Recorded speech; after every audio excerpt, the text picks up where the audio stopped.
सबको मालूम है कि लोकसभा का चुनाव सारे देश में है। हरियाणा में छठे फेज में 10 लोकसभा का चुनाव, एक हमारी विधानसभा का चुनाव, 11 चुनाव हरियाणा में हुए। हम लोगों ने अन्य दलों की अपेक्षा अपनी तैयारी पूर्ण समय पहले शुरू कर दी है। हमारे सभी कार्यालयों का लोकसभा के थे चाहे विधानसभा के साथ शुरू हो चुके हैं, उनका उद्घाटन हो चुका है। कोर प्रोग्राम्स, चाहे वो वर्कर मीटिंग है, चाहे सभाएं हैं, चाहे व्यक्तिगत मिलना जुलना है, ये सब पर्याप्त और समय पहले शुरू कर दिया है। अभी चूंकि समय पर्याप्त है, लगभग 50 दिन हमारे पास है चुनाव के लिए, तो 50 दिन में हमारा कार्यकर्ता बूथ लेवल पर एक्टिव होकर के घर घर जाने का काम, लाभार्थी संपर्क का काम, वोटर संपर्क का काम, खासकर जो नए वोटर्स हैं उनको संपर्क करना और अपने केंद्र सरकार की मोदी जी की जो उपलब्धियां हैं वो हमने घर तक पहुंचानी है, बतानी है। क्योंकि लोकसभा का चुनाव है। हाँ, साथ ही हमारी 9.5 साल की जो प्रदेश सरकार की उपलब्धियां वो भी निश्चित रूप से बताएंगे। कुल मिलाकर जनता इसमें उत्साहित है। जहाँ जहाँ मेरे दौरे हुए हैं, मैं स्वयं करनाल लोकसभा से कैंडिडेट हूँ, फिर भी पार्टी ने मुझे पूरे हरियाणा में चाहे जनसभाएं हो और चाहे हर जगह जाकर तो व्यक्तिगत मिलने जुलने का काम हो, सभी 10 की 10 लोकसभा सीटों पर, यानी लोकसभा करनाल के अलावा 9 अलग से उन सब में जाऊंगा।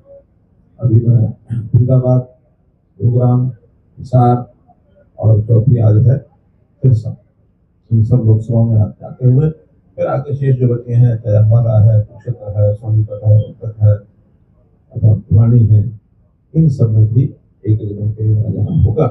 और हमारी कार्यकर्ताओं की टीम पूरे उत्साह के साथ लगी है और मुझे पूरा विश्वास है। अभी विपक्ष के लोगों की तो कैंडिडेट्स ही तय नहीं बने, लेकिन हमारा सारा कार्यकर्ता, हमारे कैंडिडेट्स, हमारा कैडर वो पूरे मन से और इसमें लग गया है और इस काम को आगे बढ़ा करके सब जीत है।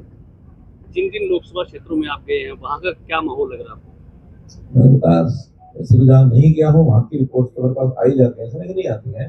जहाँ गया हूँ या नहीं गया हूँ, हमारे पास सभी 10 लोकसभा सीटों के जो रिजल्ट हैं वो भारतीय जनता पार्टी के फेवर में 10 की 10 सीटें जितने की फेवर में आएंगे। हाँ, निश्चित रूप से जो उसका मार्जिन है, जो उसमें वोटों की बढ़त है, वो अलग अलग क्षेत्र के अलग अलग पहले भी रहती है, अभी भी रहेगी। जैसे पिछली बार हमारी सबसे ज्यादा बढ़त करनाल लोकसभा में थी और देश में दूसरे स्थान पर करनाल लोकसभा मार्जिन के मामले में रही थी। तीसरी भी हमारी हरियाणा में ही थी, फरीदाबाद पहली गुजरात में थी, दूसरी और तीसरी हरियाणा में थी। और कम सीटों का कम मार्जिन से जीतने वाली भी हमारी रोहतक सीट पूर्व में लगभग 7-8 हजार वोट से ही हमने जीती। तो जीत है, जीत भी होगी, हमारे मार्जिन भी बढ़ेंगे। तो इस प्रकार से हमारा कार्यकर्ता पूरे विश्वास के साथ काम में लगा। सर, विपक्षी पार्टी कह रही है कि भारतीय जनता पार्टी को बहुत जल्दी थी, इसलिए उन्होंने सीटें भी अनाउंस कर दी और सभी लोकसभा विधानसभा के कार्यालय भी खोल दिए। भाई इतनी जल्दी हमें नहीं, हम आराम से करेंगे, इस पर क्या कहेंगे सर? देखिए, नाच ना जाने आंगन तेरा, अब वो अपने कैंडिडेट फाइनल कर ही नहीं पा रहे हैं।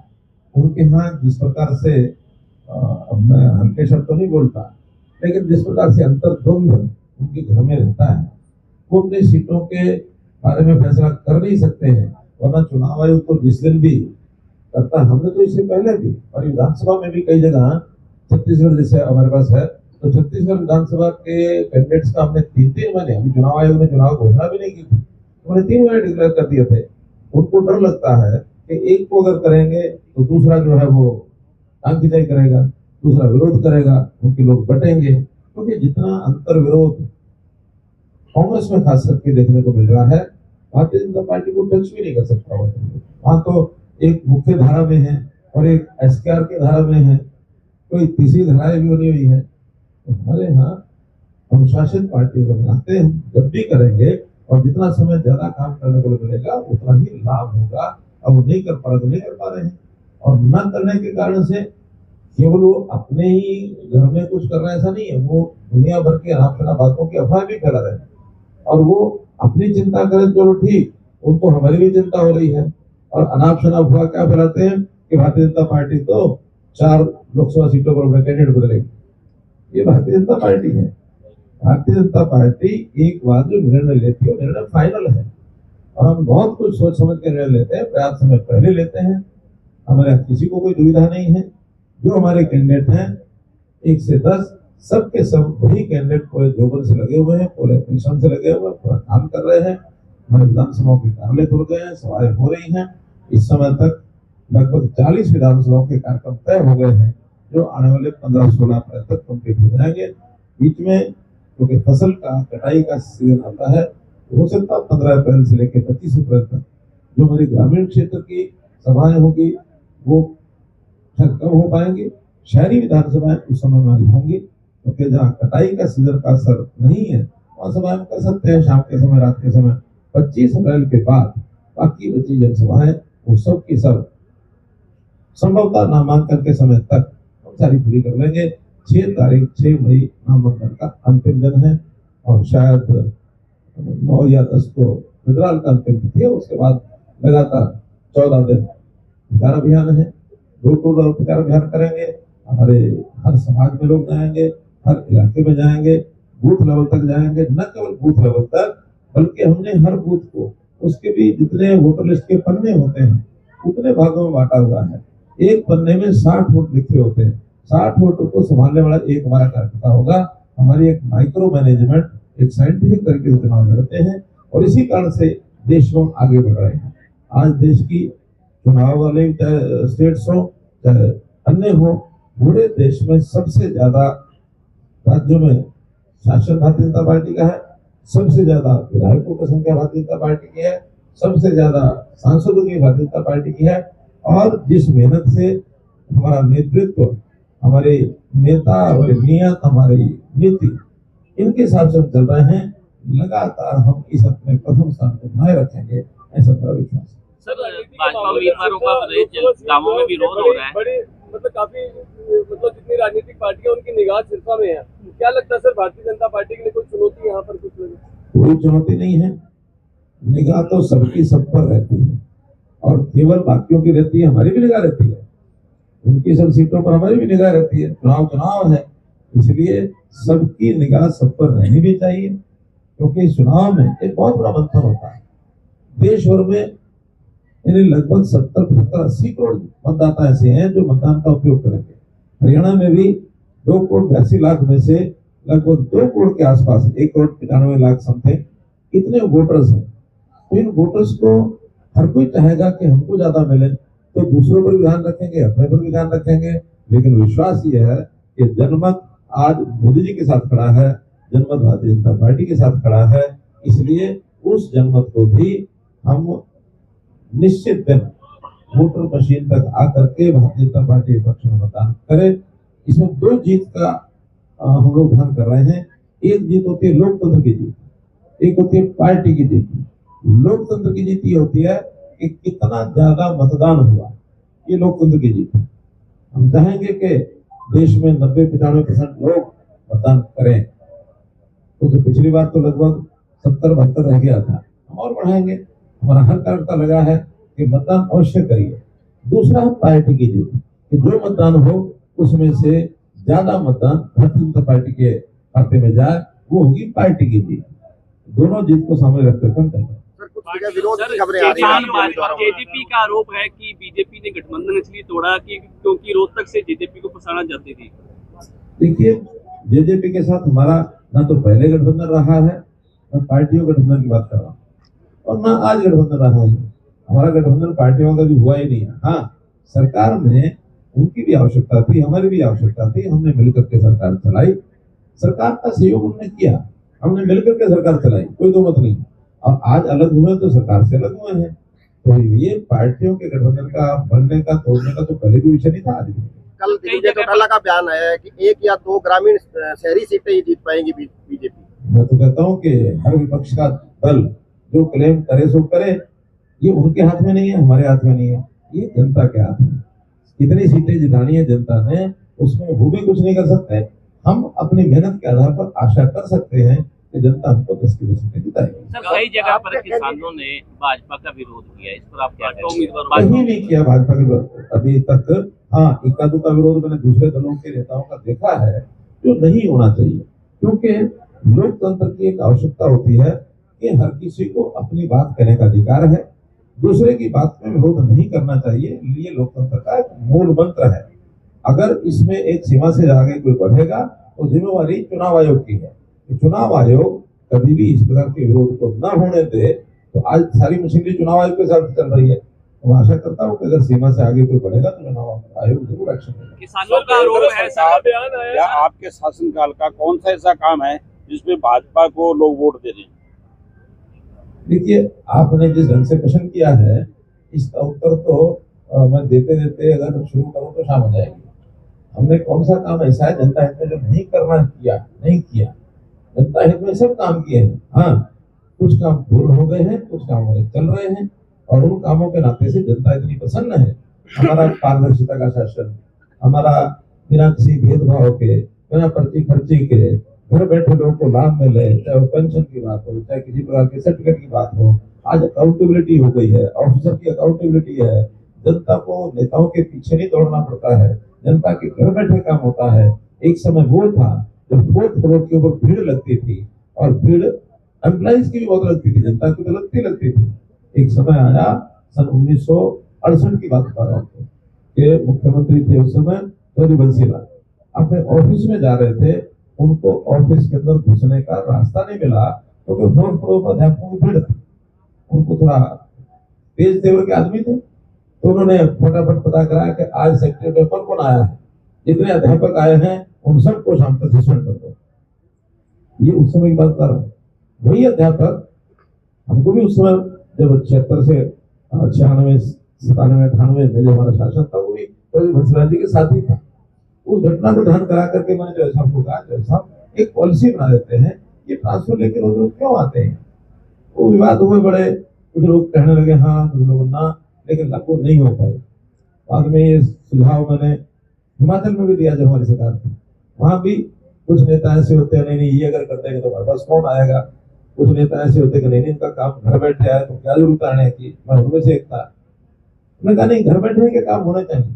अब आने के बाद ट्रांसफर पॉलिसी बनाई, और जिस दिन पहली बार ट्रांसफर प्रयोग चला, 93% of the teachers they were satisfied having first, second, third option. और जहाँ 93% लोग सेटिस्फाई हो जाए, तो 7% को भी अगले साल में और लाभ मिल जाएगा, और साल मिल जाएंगे। आज कोई टीचर या कोई एम्प्लॉय हमारे यहाँ ट्रांसफर की भीड़ नहीं लगाता। अब इसको विपक्ष के लोगों ने अन्यथा लिया कि जी इनके तो घरों में कोई आता नहीं है, इनके तो ऑफिस में भीड़ होती नहीं है, हमारे यहाँ बहुत भीड़ होती थी। यही भीड़ उनके नुकसान का कारण बनती थी, और इसी भीड़ का ना आने का मतलब है कि लोग सेटिस्फाइड हैं, और उनको आने की जरूरत नहीं है। ना उनको पैसा खर्च करना है, ना उनको गाड़ियां लेनी है, ना उनको दलालों के चक्कर काटने हैं, ना उनके दिमाग में वहां पर रहती है, ना उनको पैसा देना पड़ता है। तो ये जो एक ईज ऑफ लिविंग जो काम किया है, ये भारतीय जनता पार्टी के शासनकाल में हमने 2.5 साल में किया है। जनता को उसका लाभ। सर, हाल में वीरेंद्र सिंह ने भारतीय जनता पार्टी को छोड़ के कांग्रेस का दामन थामा था, और हुड्डा जी और वीरेंद्र सिंह जी की अनबन की कहीं ना कहीं खबरें आनी शुरू हो गई हैं। वीरेंद्र सिंह का एक बयान आया है कि हुड्डा जी कुछ गड़बड़ कर सकते हैं, कैसा मानते हैं सर? अच्छा तो है क्या वीरेंद्र सिंह से पूछ, मेरा क्या रोल है? सर मेरा उसमें कोई रोल नहीं है, लेकिन मैं इतना कहूंगा कि बहुत लोग ऐसे हैं क्योंकि वो कीचड़ में फंसे रहते हैं, वो कीचड़ में डूबे रहते हैं, कुछ ना कुछ वही मिलता रहता है जो उनको जलपान मिलता होगा कीचड़ में। कुछ लोगों को उस कीचड़ में ही जो कमल खिला होता है वो दिख जाता है, तो जो कमल दिख जाता है वो फिर फटाफट कमल की सवारी करते हैं। अब कमल की सवारी में आनंद लेने वाले जो लोग हैं आनंद लेते रहते हैं। कभी कभी को कमल पर चढ़ जाए और उसको लगे कि मैं तो वहां जाता, वो ज्यादा मजा था, या तो कुछ मजा नहीं है, तो मजा लेने के लिए फिर कीचड़ में घुस जाता। सर राहुल गांधी की भारत जोड़ो यात्रा का किसानों का कहना है कि बीजेपी जेजेपी ने अपने समय रहते हुए उनको दिल्ली कूच नहीं करने दिया, इसलिए अब बीजेपी के नेताओं को गाँव में नहीं घुसने देंगे। देखिए, हमने दिल्ली के लिए मना नहीं किया, क्योंकि अभी भी वे प्रदर्शन करके आए हैं दिल्ली में। विषय इतना ही था कि जो साधन ट्रेवलिंग के होते हैं, ट्रांसपोर्ट होते हैं, उनसे जाइए। अब ट्रैक्टर पर प्रदर्शन करके उस ट्रैक्टर में भी ऐसे ऐसे उसका जो करके ले जाते हैं, उसके ऊपर अटैचमेंट, और वहां जाकर के जिस प्रकार का एक न्यूसेंस बचाने का उनका मंसूबा होता है, क्योंकि उन्होंने पिछली बार देख लिया। अगर ये सारे किसान नहीं है, इनमें कुछ इस प्रकार के सो कॉल्ड, जिसको कहना चाहिए एक ऐसा सीन पैदा करते हैं न्यूसेंस का कि जिसका दुनिया को ध्यान आकर्षण जाए। आखिर ये वही लोग हैं जो लाल के किले के ऊपर चढ़ गए थे। ये क्या दिल्ली जाने की बात थी? लाल किले पर चढ़े जाए, जो लाल किला हमारे सोवरेनिटी का प्रतीक है, जहाँ 15 अगस्त को प्रधानमंत्री झंडा लहराते हैं, वहां जाकर के बदमाशी करेंगे तो आखिर एक बार कोई घटना हो जाए तो अगली बार सावधानी नहीं रहनी पड़ेगी। पिछली बार एक साल भर हमारे दोनों बॉर्डर, सिंगू बॉर्डर, टिकरी बॉर्डर, वहां का कितना व्यापार नुकसान हुआ, हजारों करोड़ रुपए का नुकसान हुआ। तो उसकी व्यवस्था, रोकथाम, उसका लोगों को, आखिर इनका अधिकार है तो लोगों का बहुत बड़ा अधिकार है। हमने को कहा कि ट्रैक्टर इस प्रकार के जो आगे पीछे उसका हथियार लगा के ले जाए, ये अलाउड नहीं है। आप बसों से जाएं, आप अपनी गाड़ियों से, कारों से जाएं, आप ट्रेन से जाएं, आप पैदल जाएं, ट्रैक्टर लेके घुसेंगे कि उतना ही विरोध था और उन्होंने कामयाबी उसमें हासिल की, उसका हमने रोक के रखा। लेकिन अगर कहीं ये आज कोई इस प्रकार की बात करते हैं कि हम इनको नहीं आने देंगे, उनको नहीं आने देंगे, चुनाव आयोग का काम है, चुनाव आयोग पर हमको भरोसा है, निश्चित रूप से चुनाव सर, भारत जोड़ो यात्रा जो रहेगी कांग्रेस की, उसका लोकसभा चुनाव में आप क्या असर मानते हैं? अच्छा होता कि वो जोड़ों के नाम से अपनी पार्टी को जोड़ लेते। भारत को कोई खतरा नहीं है।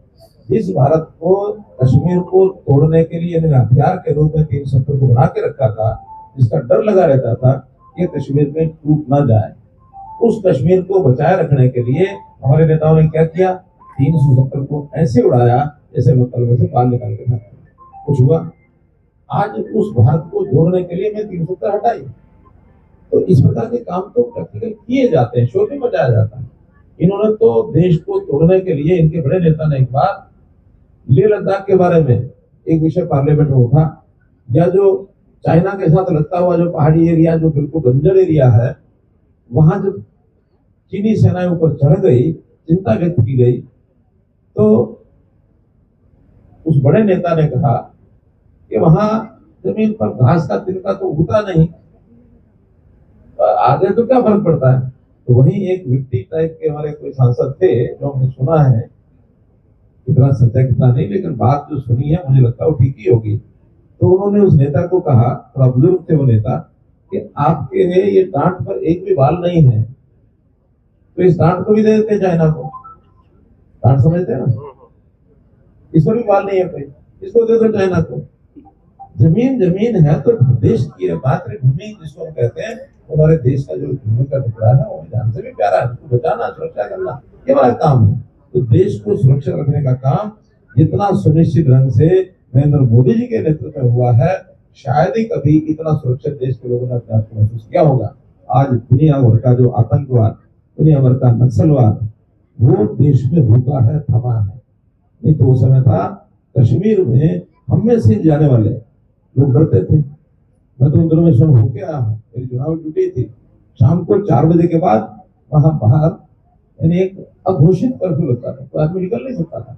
आज कश्मीर में दिन में जाओ, रात में जाओ, कभी चले जाओ, नक्सलवाद का पूरा गैलरी बंगाल से लेकर के और नीचे मध्य प्रदेश, महाराष्ट्र और समुद्र किनारे तक पूरा गलियारा बना हुआ था नक्सलवाद का। माओवादी कितना ज्यादा दम बजाते थे, रात में जा नहीं सकते थे वहां।